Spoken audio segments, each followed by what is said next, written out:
Principle 14. Do not hold on to possessions you no longer need. This principle is about clarity, not minimalism for its own sake.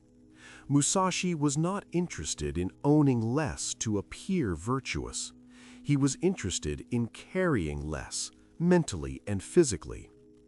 Every possession requires attention. It must be stored, maintained, protected, justified. What begins as ownership quietly turns into responsibility, and responsibility, when unnecessary, becomes weight. Musashi understood that excess objects create excess attachment, not only to things, but to the version of yourself that acquired them.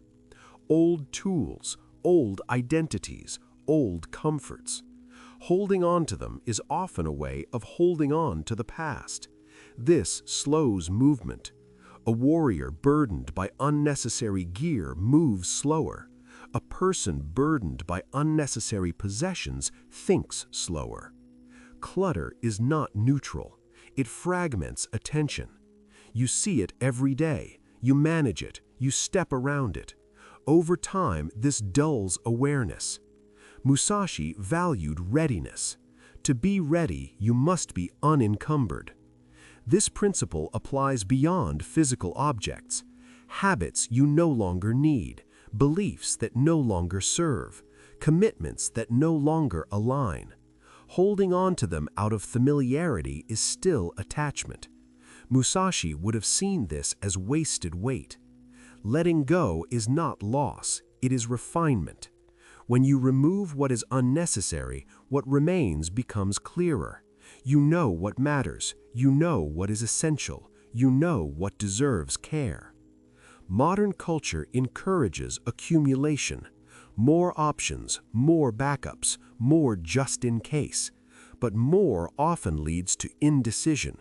When everything is kept, nothing is prioritized. Musashi chose decisiveness. Keep what serves the way, release what does not. This does not require harsh judgment, only honesty. Ask simply, does this support who I am becoming? If not, release it. The act of letting go strengthens discipline. It reminds you that security does not come from ownership, it comes from adaptability. A person who can walk away from excess can also walk forward without fear. This principle trains lightness, lightness of movement, lightness of mind, lightness of identity. When you stop guarding what no longer matters, energy returns. And with that energy, the way becomes easier to carry.